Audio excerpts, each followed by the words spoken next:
Bagaimana teh kabarnya hari ini? Alhamdulillah baik. Baik ya teh, alhamdulillah. Mungkin yang pertama saya ucapkan terima kasih banyak ya teh. Terima kasih sudah meluangkan waktunya untuk melakukan sesi konseling kali ini bersama saya. Apakah betul ini dengan Teh Silviani? Iya betul. Betul ya teh. Sebelumnya mungkin saya izin memperkenalkan diri terlebih dahulu ya teh. Ya. Perkenalkan, nama saya Anissa Nur Apriliani. Saya masih menjadi mahasiswa semester 5 di Universitas Muhammadiyah Tasikmalaya. Mungkin tetehnya juga bisa memperkenalkan diri terlebih dahulu teh. Nama saya Silviani Suganda. Kebetulan saya berkuliah di Universitas Siliwangi semester 5. Kira-kira lagi sibuk apa nih akhir-akhir ini? Mungkin lagi sibuk kuliah sih. Sibuk kuliah ya? Ya. Apakah ada kesibukan lain selain itu? Paling sedang ada project gitu, project di perkuliahan. Proyek aja gitu. Ya. Proyek seperti apa ya? Mengembangkan desa wisata. Nah, seperti itu. Ya. Jadi mungkin untuk kenyamanan mungkin kedepannya kita melakukan sesi konseling, Teteh mau dipanggil apa nih, nama atau bagaimana? Biar mungkin kita kedepannya nyaman untuk melakukan sesi konseling. Mungkin tes aja deh. Teh Silvi Iya. saja mungkin ya, Iya. siap. Teh Silvi gitu ya. Nah, baik. Mungkin untuk posisi saya di sini apakah sudah dirasa nyaman oleh Teh Silvi? Sudah. Sudah ya Teh. Ya. Teh Silvi juga barangkali mungkin kalau belum nyaman bisa dinyamankan terlebih dahulu. Ya. Sudah ya Teh. Sudah nyaman. Nah baik, sebelumnya mungkin ya Teh, saya izin menanyakan bahwasanya apakah Teh Silvi sebelumnya pernah melakukan sesi konseling? Belum sih, baru kali ini. Belum ya Teh. Iya. Nah baik. Sebelumnya mungkin di sini saya izin untuk menjelaskan dulu mengenai apa itu sesi konseling. Nah, jadi sesi konseling itu adalah pemberian bantuan dari konselor kepada konseli, yang dimana mungkin konselornya itu adalah saya, dan konselingnya itu atau bisa disebut klien, yaitu seperti Teh Silvi, yang dimana seorang klien atau Teh Silvi itu memiliki sebuah permasalahan yang memang perlu diselesaikan dan mendapatkan solusi untuk permasalahan tersebut. Nah, untuk dalam sesi konseling juga ada beberapa asas, yang dimana mungkin di sini saya akan menyebutkan 3 saja. Yang pertama itu ada kerahasiaan, keterbukaan, dan yang ketiganya itu ada asas kesukarelaan Teh. Yang pertama itu ada asas kerahasiaan. Jadi yang dimana Teh Silvi jangan khawatir bahwasanya permasalahan atau permasalahan yang sedang kita bicarakan saat ini, yang akan kita bicarakan saat ini, tidak akan saya sebarluaskan, dengan catatan mungkin apabila Teh Silvi mengatakan bahwasanya jikalau mungkin ada teman dekat atau saudara Teh Silvi mungkin yang menanyakannya kepada saya perihal permasalahan ini, mungkin saya akan memberitahu jikalau Teh Silvi boleh mengatakan bahwasanya kepada saya mereka boleh mengetahuinya. Namun apabila mungkin kata Teh Silvi bahwasanya permasalahan ini hanya cukup sama saya dan Teh Silvi saja yang tahu, ini saya tidak akan sama sekali menyebarluaskan permasalahan seperti ini gitu Teh. Terus yang keduanya itu ada asas kesukarelaan ya Teh, yang dimana asas kesukarelaan ini adalah asas yang dimana Teh Silvi datang ke sesi konseling kali ini bersama saya itu atas dasar kemauan sendiri Teh, tanpa paksaan dari siapapun. Seperti mungkin ayah Teh Silvi, ibu Teh Silvi, atau memaksa Teh Silvi ke sini untuk melakukan sesi konseling bersama saya, atau mungkin saya yang memaksa Teh Silvi untuk datang ke sini. Jadi Teh Silvi datang ke sini itu dengan sukarela gitu Teh. Lalu yang ketiganya itu ada keterbukaan, yang dimana keterbukaannya itu Teh Silvi harus mampu terbuka dalam membicarakan permasalahan Teh Silvi kepada saya untuk mungkin nantinya mencarikan solusi untuk permasalahan Teh Silvi tersebut. Bisa dipahami Teh? Sangat paham. Ya. Dan mungkin saya di sini izin merekam ya Teh, dan saya juga izin mengambil catatan mungkin untuk kedepannya kita melakukan sesi konseling, dan dokumentasi ini sebagai bukti bahwasanya saya dan Teh Silvi itu sudah melakukan konseling seperti itu Teh. Apakah sampai sini ada yang ingin ditanyakan dulu? Mungkin cukup. Cukup ya Teh. Sesi konseling kali ini kita akan melakukannya selama 45 menit ke depan ya Teh. Dan apakah sekarang Teh Silvi sudah siap melakukan sesi konseling? Siap sih. Siap ya Teh. Baik. Jadi apa nih yang membawa Teh Silvi datang ke sini untuk berkonseling bersama saya? Mungkin perihal perasaan saya sih, karena saya itu kadang ya memiliki kecemasan, kepanikan, terus gelisah, seperti itu sih. Seperti itu. Jadi Teh Silvi ini sedang mengalami cemas, gelisah, dan takut mungkin ya Teh. Iya. Ya. Apa tuh yang membuat Teh Silvi sampai merasa seperti itu? Mungkin ada permasalahan di dalam keluarga sih yang membuat saya merasa tidak nyaman gitu sama diri sendiri.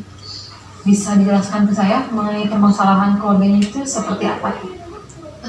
Mungkin lebih ke kayak saya sering mendapatkan kayak kekerasan gitu, kekerasan dari ayah saya sendiri di rumah, seperti kayak ya pukulan atau tamparan seperti itu sih. Jadi apakah perbuatan ayah tersebut itu dilakukan berulang kali atau mungkin hanya pada saat situasi yang memang kurang baik dalam perasaan ayah tersebut? Lebih tepatnya sering sih, dari mulai saya mungkin terbilang masih cukup belia gitu. Jadi beliau kalau memang ada kesalahan, walaupun kesalahan kecil yang saya lakukan, pasti ya beliau melakukan hal tersebut seperti itu sampai sekarang saya sudah umur 20 ya. Berarti cukup lama ya Teh? Iya. Apakah perbuatan itu selalu dilakukan sama tersebut saja atau mungkin ada anggota keluarga yang lain yang memang selalu terkena dari perbuatan ayah tersebut? Mungkin ibu saya juga mengalami hal tersebut, adik saya juga mengalami hal tersebut. Oh jadi perbuatan yang memang dilakukan oleh ayah tersebut itu jadi bukan hanya kepada tersebut saja, namun orang rumah juga yang lain sering mendapatkan perlakuan yang memang tidak enak tersebut gitu, seperti itu. Iya. Nah baik, jadi tersebut ini sedang mengalami kecemasan, takut, gelisah. Jadi perbuatan ayah tersebut lah yang menyebabkan tersebut sampai merasakan perasaan yang mungkin sampai saat ini dirasakan oleh tersebut. Iya, seperti itu. Seperti itu Teh. Iya. Jadi mungkin di sini saya izin bertanya Teh, bahwasanya tersebut itu sedang mengalami takut, gelisah, terus juga sedang mengalami kecemasan yang memang sangat berat yang sedang tersebut alami, yang dimana hal tersebut itu disebabkan oleh perbuatan ayah tersebut yang memang ayah tersebut suka melakukan kekerasan kepada tersebut, yang dimana pada akhirnya tersebut itu merasa takut berada di rumah seperti itu. Seperti itu benar. Baik. Nah di sesi konseling kali ini apa yang Teh Silvi harapkan terjadi pada diri Teh Silvi? Mungkin saya melakukan konseling kali ini, saya ingin menjadi diri saya tuh lebih kayak tenang, terus mendapatkan solusi buat diri sendiri gitu, seperti itu sih. Jadi Teh Silvi itu ingin tenang, Iya. terus mendapatkan solusi juga seperti itu ya Teh. Iya. Apakah ada hal lain yang ingin Teh Silvi tuju gitu dari sesi konseling kali ini? Yang seperti disebutkan tadi sih, lebih kayak pengen lebih tenang, lebih plong, terus tidak melakukan hal-hal yang memang menyakiti diri saya sendiri sih, seperti itu. Seperti itu ya Teh. Iya. Baik, mungkin di sini saya izin menyimpulkannya Teh, bahwasanya Teh Silvi itu ingin sampaikan tujuan konseling kali ini itu Teh Silvi itu ingin merasa tenang, utamanya itu merasa tenang dan merasa nyaman pada diri Teh Silvi. Ya. Ya, Teh. Nah baik, saya ingin bertanya kepada Teh Silvi, namun mungkin ini dirasa aneh ya Teh. Iya. Tapi saya ingin Teh Silvi saat ini merilekskan keadaan Teh Silvi terlebih dahulu. Apakah sudah rileks? Sudah cukup. Sudah ya Teh. Nah baik, saya ingin Teh Silvi sekarang menutup mata. Boleh Teh menutup mata terlebih dahulu? Baik. Saya ingin Teh Silvi membayangkan setelah pulang dari sini, Teh Silvi pulang ke rumah. Dan saat pulang ke rumah itu, Teh Silvi ketiduran. Nah, di saat ketiduran itu, Teh Silvi bermimpi. Dalam mimpi itu, Teh Silvi ada datang sebuah keajaiban ke dalam mimpi Teh Silvi. Sebuah keajaiban yang dimana permasalahan yang sedang Teh Silvi rasakan, takut Teh Silvi, cemas Teh Silvi, gelisah Teh Silvi hilang seketika. permasalahan itu hilang seketika dan Teh Silvi rasakan pada saat Teh Silvi itu bangun di pagi hari. Saat bangun di pagi hari itu, Teh Silvi terbangun. Apakah yang dirasakan Teh Silvi ada yang berbeda pada diri Teh Silvi pada pagi hari itu? Ada. Boleh dijelaskan kepada saya? Mungkin pada saat saya bangun, saya merasa hati saya tuh lebih tenang, lebih adem, lebih intinya badan saya tuh lebih ringan. Adem, Bahagia. bahagia seperti itu. Apakah ada orang lain yang melihat Teh Silvi berbeda pada pagi hari itu? Ada. Siapa itu? Ibu saya. Apa yang Ibu Teh Silvi katakan pada Teh Silvi pada saat itu? Mungkin dia mengatakan kayak, Dek, kok kamu kayak lebih berseri-seri gitu wajahnya, lebih bahagia kelihatan. Itu sih. Ya, jadi hal positif mungkin ya, karena memang tahu seperti itu. Jadi kalau melihat yang itu berbeda, mereka sangat senang dan bertanya kepada Teh Silvi, mengapa Teh Silvi seperti itu. Apakah ada orang lain selain Ibu Teh Silvi yang melihat Teh Silvi bahwasannya pada hari itu berbeda? Ayah saya. Apa yang dikatakan ayah Teh Silvi? Dia juga mengatakan, Dek, kamu lebih kayak kelihatannya tenang gitu, nggak cemberut mulu, lebih kayak senyum gitu. Kayak gitu. Apa yang dikatakan ayah tersebut itu seperti itu? Ya. Bagaimana perasaan Teh Silvi ketika tahu ayah Teh Silvi bertanya seperti itu kepada Teh Silvi? Bahagia sih.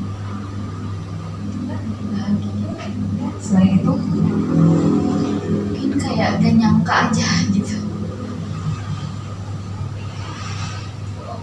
sekarang katakan saja bahwasanya apa yang tadi Teh Silvi jelaskan kepada saya itu sudah tercapai. Apa yang Teh Silvi rasakan? Yang saya rasakan tuh kayak saya benar-benar merasa tenang, bahagia, happy. Kayak hati saya tuh kayak adem banget kayak gitu. Apakah ada hal lain selain itu? Mungkin udah sih. Seperti itu. Pas perasaan itu muncul, di bagian manakah yang memang dirasa kuat? Bisa ditunjukkan kepada saya di anggota tubuh yang mana? Mungkin Di sebelah dada. Apakah perasaan itu membentuk atau tidak? sebetulnya tidak sih. Lebih ke merasa dalam diri aja. Berasa berat atau tidak? Enggak. Berwarna atau tidak? Tidak. Saya ingin Teh Silvi membayangkan bahwasanya diri Teh Silvi itu masuk ke ruang waktu, di mana di sana itu membawa pikiran dan perasaan Teh Silvi itu kembali ke masa lalu pada saat perasaan itu muncul. Beritahu saya ketika momen itu sudah muncul. Mungkin itu SMA, SMP atau SD. SD. Tepatnya kelas berapa? Kelas 3. Kelas 3. Apa yang terjadi pada saat itu? Pada saat itu saya tuh merasa diri saya tuh sangat bahagia karena setiap apapun yang saya inginkan pasti orang tua saya selalu belikan. Apakah ada hal lain selain itu? Dan saya juga merasa saya selalu sangat disayang gitu, pokoknya sangat disayang. Seperti itu. Saya ingin Teh Silvi sekarang membayangkan kembali untuk turun ke pengalaman yang lain di masa lalu. Beritahu saya jika itu memorinya sudah muncul. Sudah. Mungkin itu di saat SD atau TK ataupun saat belum ke sekolah. TK sih. Tepatnya seperti apa kejadian seperti itu? Tepatnya saya pun kayak mengalami hal yang paling bahagia karena kasih sayang orang tua saya tuh masih tertuju pada saya gitu. Apapun yang saya inginkan, apapun yang dilakukan saya, mereka tetap selalu menyayangi saya, mendukung saya, apapun itu. Betul-betul.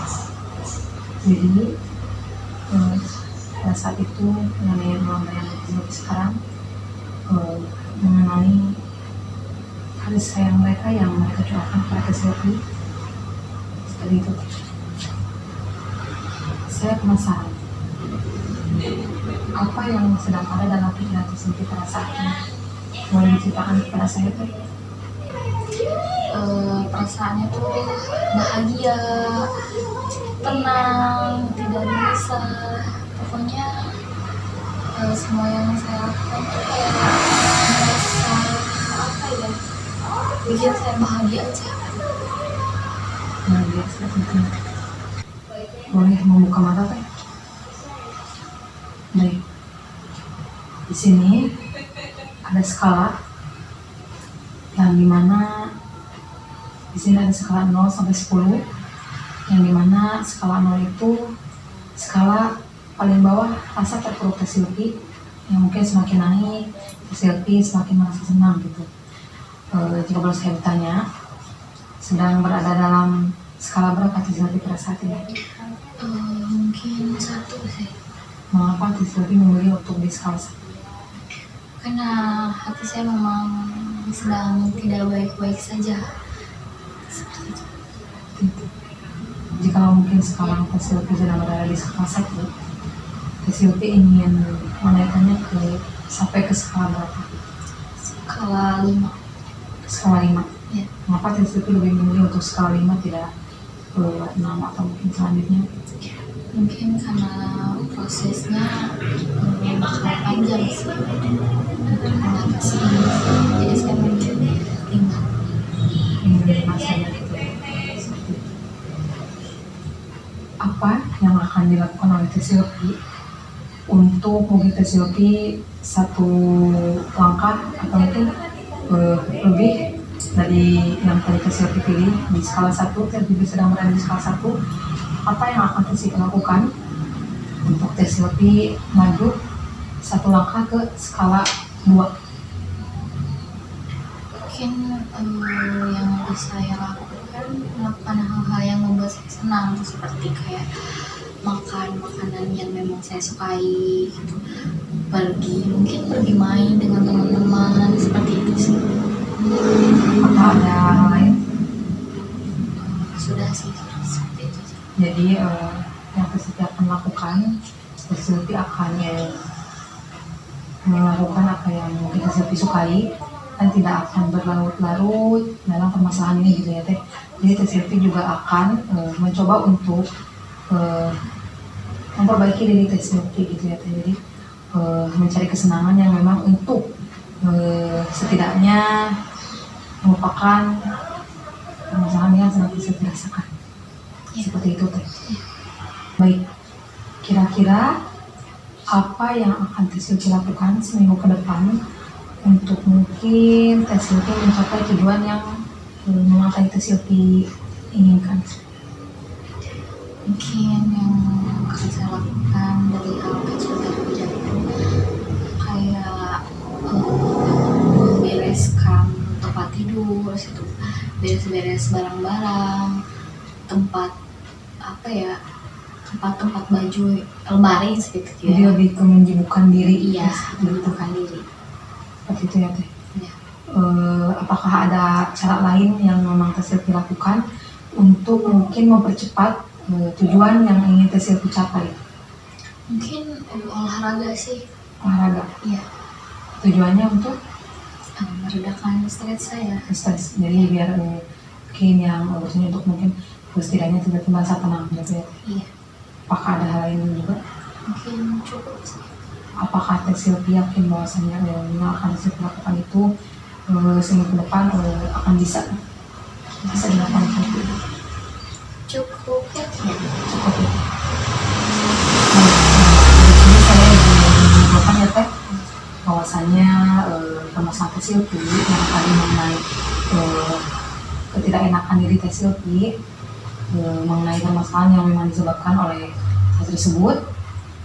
Teh Silvi juga sekarang sedang berada di skala 1 dan ingin menaikkannya ke skala 5, yang mana di skala 5 itu yang dirasa oleh Teh Silvi itu cukup baik untuk keadaan Teh Silvi, yang dimana tadi juga disebutkan bahwasanya Teh Silvi itu akan melakukan yang pertama itu memakan makanan yang memang Teh Silvi sukai. Teh Silvi juga akan bermain bersama teman-teman Teh Silvi. Selanjutnya juga Teh Silvi akan menyembuhkan diri untuk beres-beres, dan juga Teh Silvi akan berolahraga seperti itu ya Teh. Iya. Baik, mungkin di sini saya ingin Teh Silvi menuliskan kesan-pesan saat tadi kita melakukan sesi konseling Teh. Boleh? Boleh. Teh Silvi bisa menuliskannya di sini atau gimana? Mesti menuliskannya. Mana yang mungkin kesan-pesan yang tadi dibacakan oleh Teh Silvi?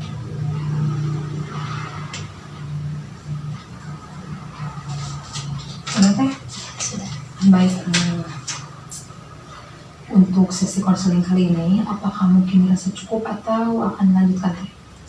Mungkin cukup sih untuk kali ini. Jadi dirasa cukup ya Teh. Iya. Dan mungkin untuk seminggu ke depan, saya ingin Teh Silvi melaporkan kepada saya apa perubahan apa atau apa yang terjadi kepada diri Teh Silvi setelah sesi konseling kali ini bersama saya. Iya. Dan untuk seminggu ke depan juga kita akan melakukan sesi konseling yang kedua. Untuk itu saya akan menutup sesi konseling yang pertama ini, dan jangan lupa untuk melaporkan perubahan yang memang dirasakan dari setelah kita melakukan sesi konseling ini. Untuk itu saya ucapkan terima kasih kepada Teh Silvi, dan mau langsung pulang Teh? Ya, mungkin langsung. Untuk itu mungkin langsung pulang dan hati-hati di dalam. Terima kasih Teh untuk waktunya. Terima kasih Teh.